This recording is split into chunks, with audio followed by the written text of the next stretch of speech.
आपको मेरी आवाज आ रही है सही? ओके, इसमें 2 कायरल सेंटर्स हैं। कितने प्रोडक्ट्स बन जाएंगे total? 4 stereoisomers, 4 stereoisomers, 2 pairs of enantiomers. Chiral substrate से जब भी कायरल प्रोडक्ट बन रहा होगा तो हमेशा एनेंशियोमेरिक फॉर्म में बनेगा, मतलब पेयर ऑफ एनेंशियोमर्स के फॉर्म में बनेगा, रेसिमिक मिक्सचर के फॉर्म में।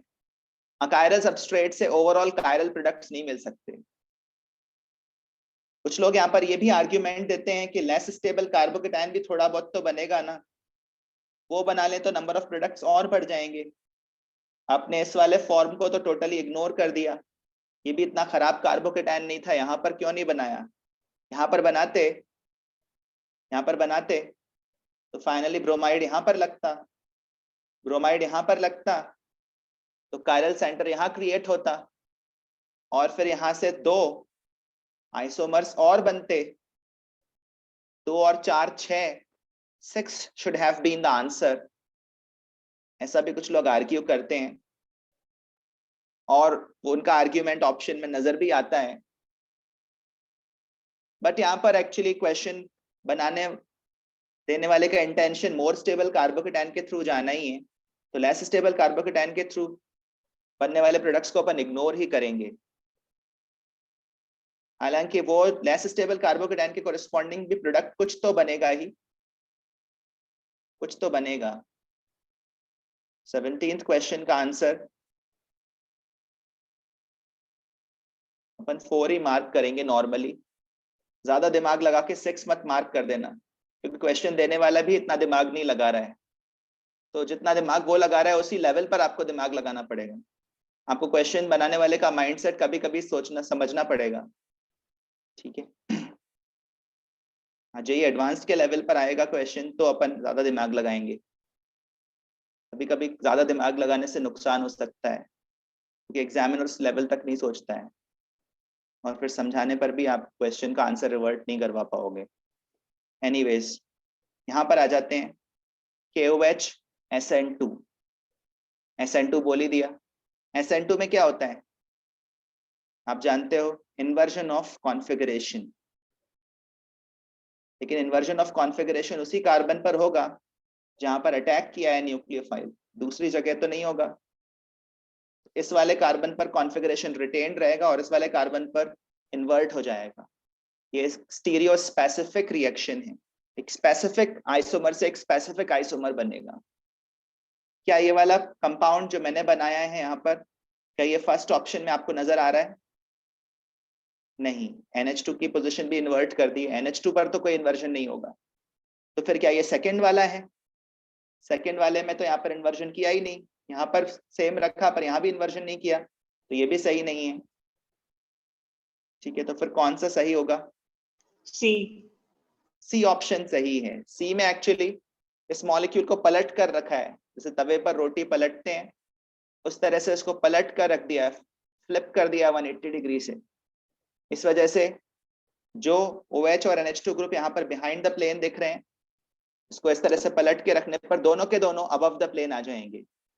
पर यह बात पक्की है कि दोनों के दोनों सेम साइड में होंगे। यहाँ भी दोनों सेम साइड में नहीं दिख रहे थे, यहाँ भी दोनों सेम साइड में नहीं दिख रहे थे, यहाँ ही दोनों सेम साइड में दिख रहे हैं, तो यही ऑप्शन सही होगा। आगे बढ़ते हैं। 19th क्वेश्चन, ये भी प्रीवियस किए गए क्वेश्चन जैसा ही है एक्चुअली। अभी अभी जो number of stereo isomers count कर रहे थे वैसा ही क्वेश्चन है। 3-methyl pent2ene, this is pentene, second number पर डबल बॉन्ड, थर्ड कार्बन पर मिथाइल ग्रुप, HBr पेरोक्साइड। तो यहाँ पर फ्री रेडिकल मैकेनिज्म फॉलो होता है। मोर स्टेबल फ्री रेडिकल जब बनाते हो एंटी मार्कोनिकॉफ प्रोडक्ट मिल जाता है, this would be the product. इसमें भी आप देख रहे हैं 2 कायरल सेंटर्स हैं और 4 स्टीरियो आइसोमर्स बनेंगे। थोड़ा बहुत माइनर प्रोडक्ट ऑपोजिट वे में भी मिलता है पर उसको अपन नेग्लेक्ट करेंगे, ठीक है ना, इसी से बनाएंगे प्रोडक्ट। 4 आंसर होगा। एंटी मार्कोनिकॉफ प्रोडक्ट ही कंसिडर करेंगे, मार्कोनिकॉफ जो माइनर अमाउंट में बनता है उसको कंसिडर नहीं करेंगे। 4 is the answer. 20th question, which of the following reagents can be used for the following conversion? तो इसमें अगर आप चेंज ऑब्जर्व करें तो कीटो ग्रुप तो एज इट इज मेंटेन्ड है। यहाँ पर जो एस्टर ग्रुप था उसकी जगह अल्कोहल आ गया है, और आप देख सकते हैं इस कार्बन पर 2 मिथाइल ग्रुप्स भी लग गए हैं। ये एस्टर वाले कार्बन पर 2 मिथाइल ग्रुप्स भी लगे हैं। इससे ये जाहिर होता है, ये हिंट मिलता है कि कहीं ना कहीं ग्रिग्नार्ड रिएजेंट से रिएक्शन करवाई गई है, क्योंकि ग्रिग्नार्ड रिएजेंट एस्टर के साथ 2 बार रिएक्ट करता है। 1 mole of ester can consume 2 moles of Grignard reagents। ठीक है, लेकिन ग्रिग्नार्ड रिएजेंट एस्टर पर प्रेफरेबली अटैक करता है कीटोन पर। किसकी रिएक्टिविटी ग्रिग्नार्ड रिएजेंट के प्रति ज्यादा है? कीटोन्स की। ठीक है ना, कीटोन्स में 100% डबल बॉन्ड कैरेक्टर है, इस कार्बन पर पॉजिटिव चार्ज भी ज्यादा है, तो ग्रिग्नार्ड रिएजेंट का अटैक कीटोन्स पर प्रेफर्ड होता है। तो यहाँ पर कीटो ग्रुप को अपन को पहले प्रोटेक्ट करना पड़ेगा, और यहाँ पर प्रोटेक्ट करने के लिए अपन इथिलीन ग्लाइकॉल के साथ इसकी रिएक्शन कराएंगे ड्राई कंडीशंस में, और बनाएंगे एसिटल, साइक्लिक एसिटल। एसिटल्स अनरिएक्टिव होते हैं, ठीक है, ये एक तरह के डाई ईथर्स होते हैं, डाई ईथर एसिटल, और ये अनरिएक्टिव होते हैं, ऑक्सीडाइज या रिड्यूस नहीं होते, बेसिक मीडियम में भी स्टेबल रहते हैं, बस एसिडिक मीडियम में वापस पेरेंट कंपाउंड में कन्वर्ट हो जाते हैं। उसके बाद अपन ग्रिग्नार्ड रिएजेंट से रिएक्शन करवाएंगे, 2 moles ऑफ ग्रिग्नार्ड रिएजेंट,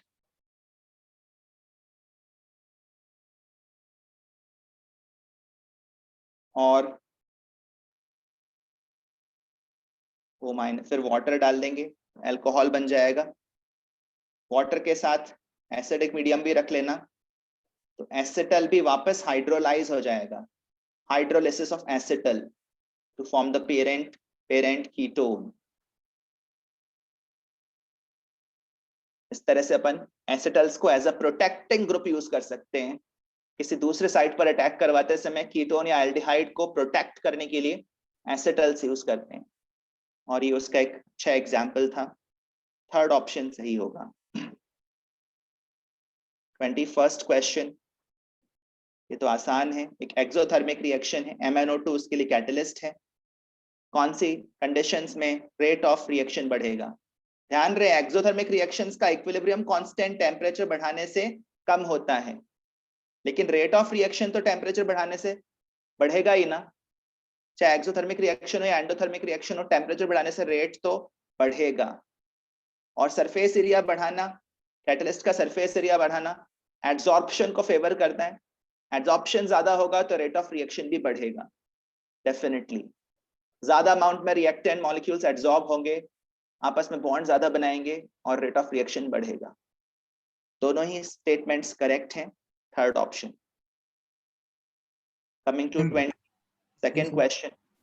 हाँ डियोन बोलो। मतलब उसमें प्रोडक्ट्स अपने को कम मिलते हैं बट रेट ऑफ रिएक्शन तो बढ़ती है। राइट, प्रोडक्ट्स कम मिलते हैं पर फास्टर मिलते हैं, ठीक है ना।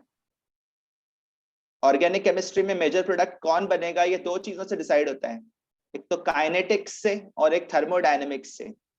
जब आप SN1, SN2, E1, E2 पढ़ते हो तो आप एसेंशियली काइनेटिक्स पर फोकस करते हो कि यार किसका रेट ज्यादा है, वहां पर रेट से प्रोडक्ट डिसाइड करते हैं। कौन ज्यादा बनेगा वो कभी कभी फास्टर बनने से भी डिसाइड हो जाता है। जैसे टेम्परेचर बढ़ाने से एलिमिनेशन का रेट फास्टर बढ़ता है, सब्स्टिट्यूशन का रेट उतना फास्टर नहीं बढ़ता, इसलिए हायर टेम्परेचर पर एलिमिनेशन फेवर हो जाता है, ठीक है।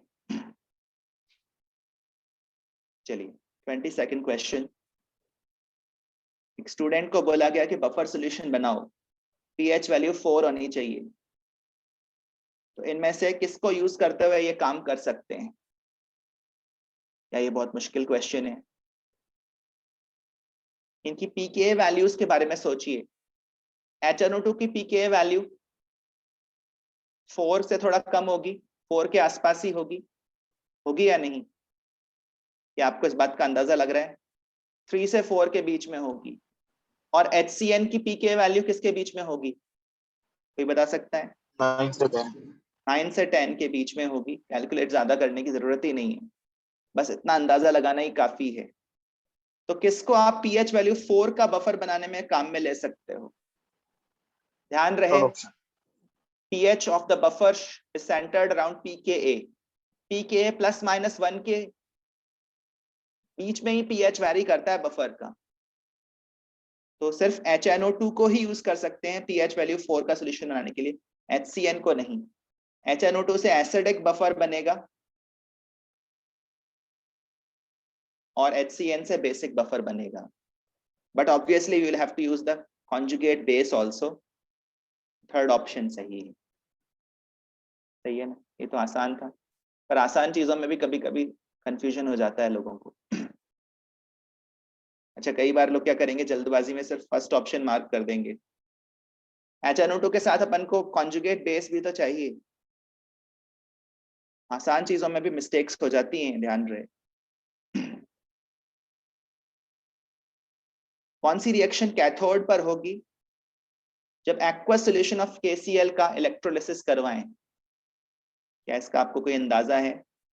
कैथोड पर कौन जाएगा, कैटायन या एनायन? कैटायन। और एक तो पहले से ही प्रेजेंट है वहां पर, एक चीज पहले से ही प्रेजेंट है, वो कौन है? वाटर। कैथोड पर मुकाबला K+ और वाटर में है। कैथोड पर हमेशा रिडक्शन होता है, ध्यान रखना, इसमें कभी कोई एक्सेप्शन नहीं होगा। तो C और D तो वैसे ही रिजेक्ट हो गए। कैथोड की रिएक्शन पूछी। क्या आप बता सकते हो K+ को रिड्यूस करना आसान होगा या वाटर को? वाटर को। याद करो, पानी की इलेक्ट्रोलिसिस में K2SO4 या Na2SO4 ऐड करते हैं। क्यों ऐड करते हैं? क्यों ऐड करते हैं पीयूष? सॉल्यूशन को बेटर कंडक्टर ऑफ इलेक्ट्रिसिटी बनाने के लिए। लेकिन इससे वाटर की इलेक्ट्रोलिसिस को कोई खतरा नहीं होता। ये सिर्फ सॉल्यूशन को अच्छा कंडक्टर बनाते हैं, लेकिन खुद ऑक्सीडाइज या रिड्यूस नहीं होते। ठीक है। 24th question. इस तरह से जब भी सेल लगाए गए हों, इलेक्ट्रोलिटिक सेल्स, तो आप समझ जाइए कि वो सीरीज में है। एक में सिल्वर आयन, एक में कॉपर आयन, एक में गोल्ड Au3+ आयंस प्रेजेंट हैं। तीनों की कॉन्सेंट्रेशन 1 मोलर है। Same amount of electricity pass की गई है। बोल भी दिया, नहीं बोलता तो भी समझ में आ रहा था, same amount of electricity pass होगी इस तरह से सेल्स को लगाने पर। 0.1 moles of solid copper form हुआ। कितने मोल्स ऑफ सिल्वर और गोल्ड फॉर्म होंगे? क्या आप बता सकते हो?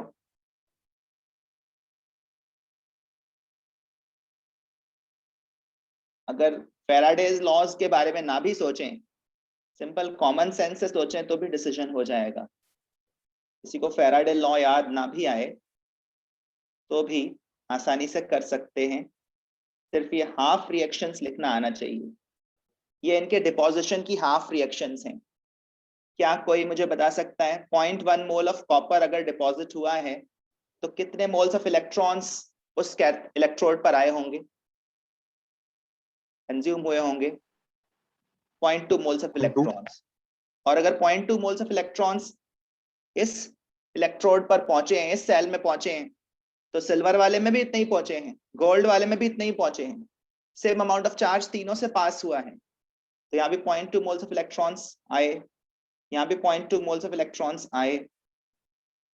तो बताओ सिल्वर कितना डिपॉजिट होगा 0.2 मोल ऑफ इलेक्ट्रॉन से, और गोल्ड कितना डिपॉजिट होगा 0.2/3 which is 0.067 moles. 0.2 and 0.067। तो नीट के लेवल पर ये भी अच्छा क्वेश्चन है, कर लोगे ना? चलिए 25th question. Total number of isomers जिनका फॉर्मूला ये हो, बना के बताइए क्विकली। C3H4Cl2 में डिग्री ऑफ अनसैचुरेशन या डबल बॉन्ड इक्विवेलेंस कितनी है? कोई बता सकता है? क्लोरीन को भी हाइड्रोजन की तरह ही ट्रीट करते हैं, डबल बॉन्ड इक्विवेलेंस फाइंड करते समय हाइड्रोजन की तरह ट्रीट करें तो ये C3H6 हो जाता है। C3H6 में क्या अनसैचुरेशन है? What is the degree of unsaturation? 1। तो जवाब है 1। मतलब या तो एक डबल बॉन्ड या फिर एक ring. These are the two possibilities. चलिए पहले एक डबल बॉन्ड के बारे में सोचते हैं। 3 कार्बन में कोई ब्रांचिंग तो कर नहीं सकते, सिर्फ यही तरीका है डबल बॉन्ड को लगाने का, there is no other way out. बस 2 क्लोरीन है अपने पास, किस तरह से लगाएं वही सोचना है। दोनों एक ही कार्बन पर यहाँ लगा सकते हैं, दिस इज वन वे। यहाँ पर 2 नहीं लगा सकते क्योंकि यहाँ पर 3 बॉन्ड्स ऑलरेडी बन गए हैं। दूसरा तरीका ये हो सकता है कि एक क्लोरीन यहाँ लगाएं, एक क्लोरीन यहाँ लगाएं। तीसरा तरीका ये हो सकता है कि एक क्लोरीन सेंटर पर लगाएं, एक यहाँ लगाएं। चौथा तरीका ये हो सकता है कि दोनों यहाँ लगाएं। पांचवा तरीका ये हो सकता है कि एक क्लोरीन यहाँ लगाएं, एक क्लोरीन यहाँ लगाएं। आई थिंक यही तरीके हैं। दोनों राइट वाले कॉर्नर पर, दोनों लेफ्ट वाले कॉर्नर पर, एक बार सेंटर पर लगाया, फिर राइट कॉर्नर पर, सेंटर पर लगाया, फिर लेफ्ट कॉर्नर पर, और फिर 2 एक्सट्रीम कॉर्नर्स पर भी लगा दिए। ये तो अपनी पॉसिबिलिटीज एग्जॉस्ट हो गई स्ट्रेट चेन में। अब अपन साइक्लिक कंपाउंड्स के बारे में सोचते हैं। तो 3 कार्बन की चेन बन सकती है, उसमें भी ये दोनों क्लोरीन एटम्स एक ही कार्बन पर आ सकते हैं या फिर 2 डिफरेंट कार्बन पर आ सकते हैं।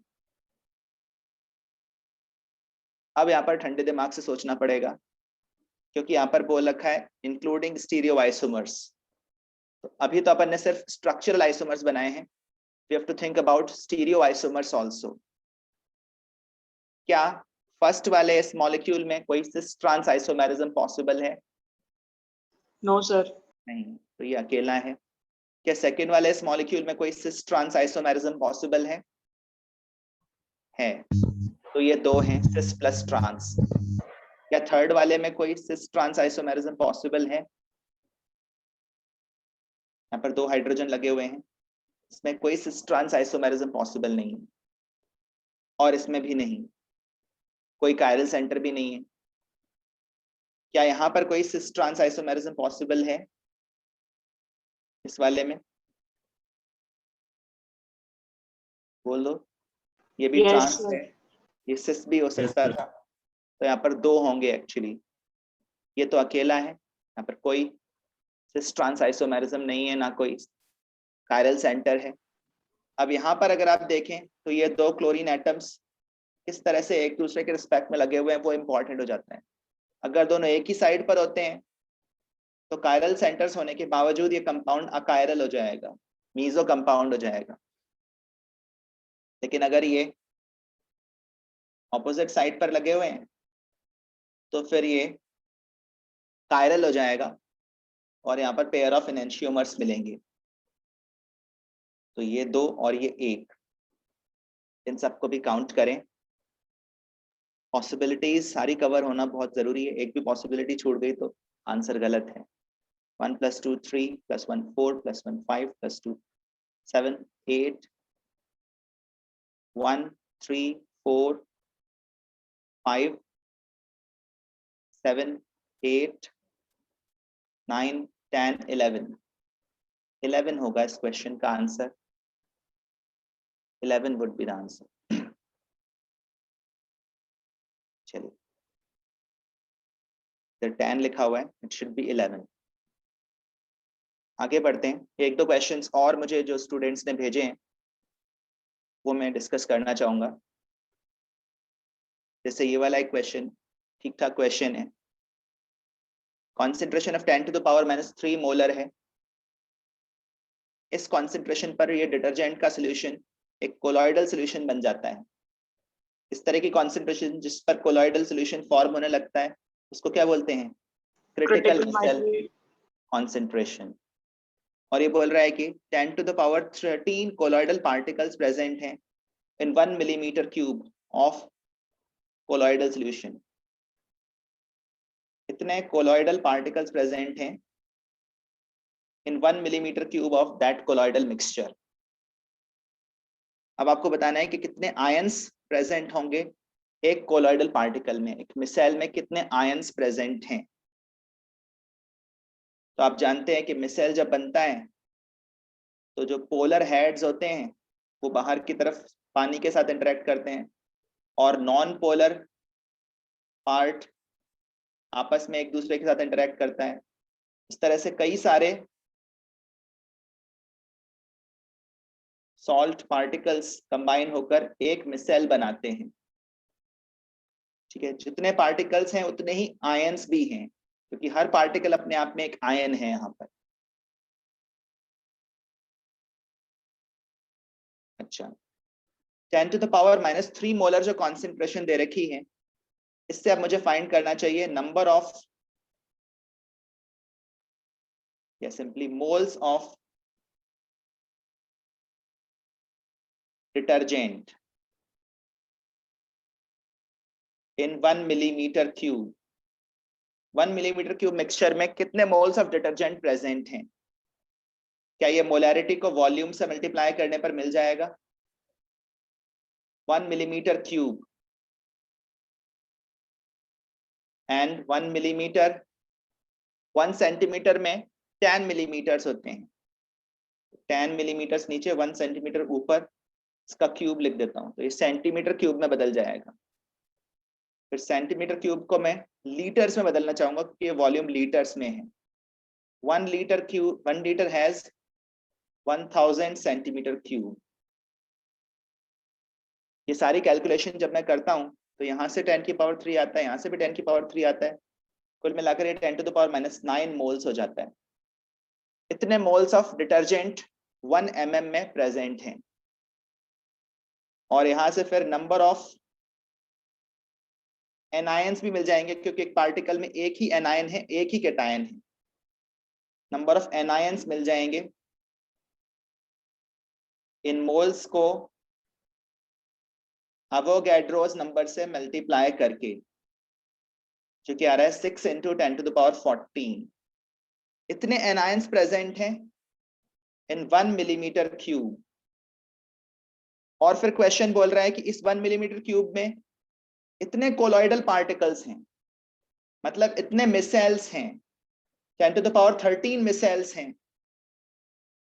एनायंस का नंबर इतना है और नंबर ऑफ मिसेल्स 10⁻13 है। क्या कोई मुझे बता सकता है इतने एनायंस हैं और इतने मिसेल्स हैं, तो एक मिसेल में कितने एनायंस होंगे, ये कैसे फाइंड होगा?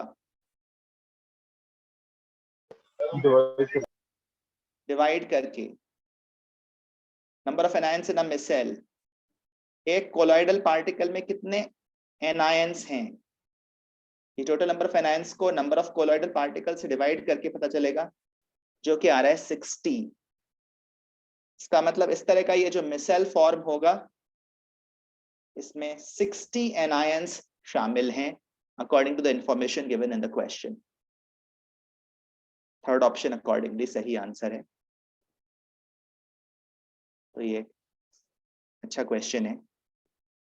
Next question,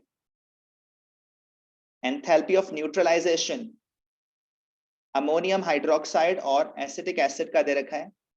enthalpy of neutralisation ammonium hydroxide का एक स्ट्रॉन्ग एसिड के साथ दे रखा है, और enthalpy of ionisation of acetic acid पूछा है। तो ऐसे पढ़ने से क्वेश्चन समझ में नहीं आएगा कैसे होगा। यहाँ पर एक्चुअली आपको इन तीनों प्रोसेसेस के कॉरेस्पॉन्डिंग रिएक्शंस लिखनी पड़ेंगी, तभी क्वेश्चन समझ में आएगा। NH4OH एक्चुअली अमोनिया को ही बोलते हैं, एक्वस अमोनिया को ही NH4OH बोलते हैं, अमोनियम हाइड्रोक्साइड। तो NH4OH देखकर परेशान मत हो जाना, NH3 और एसिटिक एसिड की ही रिएक्शन है। क्या आप बता सकते हो प्रोडक्ट्स क्या बनेंगे? NH4+ and CH3COO-। इस रिएक्शन का एंथैल्पी चेंज ही एंथैल्पी ऑफ न्यूट्रलाइजेशन कहलाएगा, जो कि -10.5 किलो कैलोरी है। दूसरी रिएक्शन में NH4OH और एक स्ट्रॉन्ग एसिड की रिएक्शन बताई गई है, मतलब NH3 की रिएक्शन एक स्ट्रॉन्ग एसिड से। स्ट्रॉन्ग एसिड कोई भी लो, पानी में जाकर H3O+ में परिवर्तित हो जाता है। क्या आप बता सकते हो इस रिएक्शन के प्रोडक्ट्स क्या होंगे? Again NH4+ and H2O। अच्छा सोचो, दिमाग लगाओ, एक वीक बेस और एक वीक एसिड की रिएक्शन में ज्यादा हीट रिलीज होगी, या एक वीक बेस और स्ट्रॉन्ग एसिड की रिएक्शन में ज्यादा हीट रिलीज होगी? Weak base and strong acid. Strong acid ज्यादा H+ आयंस प्रोड्यूस करेगा, ज्यादा बॉन्ड्स बनेंगे, ज्यादा एक्सटेंट तक रिएक्शन आगे जाएगी और ज्यादा हीट रिलीज होनी चाहिए, और ऐसा है भी। आप देखिए -11.7 किलो कैलोरी पर मोल हीट गिवन है। और तीसरा पूछ रहा है enthalpy of ionisation of acetic acid. Ionisation का मतलब आयंस में ब्रेक होना, पानी से रिएक्ट करना। एसिड या बेस की पानी से होने वाली रिएक्शन ही आयनाइजेशन रिएक्शन कहलाती है। ऐसा होने पर ये एसिटेट आयन में कन्वर्ट होगा, हाइड्रोनियम आयंस बनेंगे। इस थर्ड रिएक्शन का एंथैल्पी चेंज पूछा है। अब तो कुछ रास्ता खुलना चाहिए। आप इन तीनों रिएक्शंस को एक एक करके देखो और सोचो, क्या फर्स्ट और सेकंड रिएक्शन की मदद से थर्ड रिएक्शन ऑब्टेन की जा सकती है? Yes, sir. First minus second reaction. First में से सेकंड को सब्ट्रैक्ट कर दें तो NH3 और NH4+ कैंसिल हो जाएगा और थर्ड रिएक्शन मिल जाएगी। बस हो गया question. First minus second, -10.5 + 11.7। Ionisation की रिएक्शन एंडोथर्मिक होगी, होनी भी चाहिए, क्योंकि एसिटिक एसिड एक तरह से ब्रेक हो रहा है और किसी सब्सटेंस का ब्रेक होना नॉर्मली एंडोथर्मिक होगा। 1.2 किलो कैलोरीज, थर्ड ऑप्शन। चलिए एक एक क्वेश्चन और देखते हैं। ये लास्ट ईयर जेईई मेन में आया है, तो इसमें आपसे 3-4 एसिडिक ग्रुप्स दिखाकर उनकी स्ट्रेंथ का ऑर्डर डिसाइड करने को बोला है। तो आप डिसाइड करिए इन सब में से स्ट्रॉन्गेस्ट एसिडिक ग्रुप कौन सा होना चाहिए। ये COOH ही स्ट्रॉन्गेस्ट एसिडिक ग्रुप है। कार्बोक्सिलिक एसिड्स की स्ट्रेंथ फिनॉल्स से तो ज्यादा ही होती है, नॉर्मल अल्कोहल से तो बहुत ज्यादा होती है। हाँ, फिनॉल्स में बस एक पिक्रिक एसिड है जो कार्बोक्सिलिक एसिड के आसपास पहुंच पाता है। पिक्रिक एसिड जानते हो ना, जिसमें फिनॉल में ऑर्थो एंड पैरा सारी पोजीशंस पर OH ग्रुप, NO2 ग्रुप लग जाएं। अच्छा, तो COOH तो सबसे आगे है। अब बचे ये दो OH।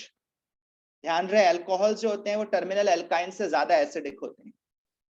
दिमाग ये लगाना है कि फर्स्ट वाला OH ग्रुप ज्यादा एसिडिक है या सेकंड वाला OH ग्रुप का हाइड्रोजन ज्यादा एसिडिक है।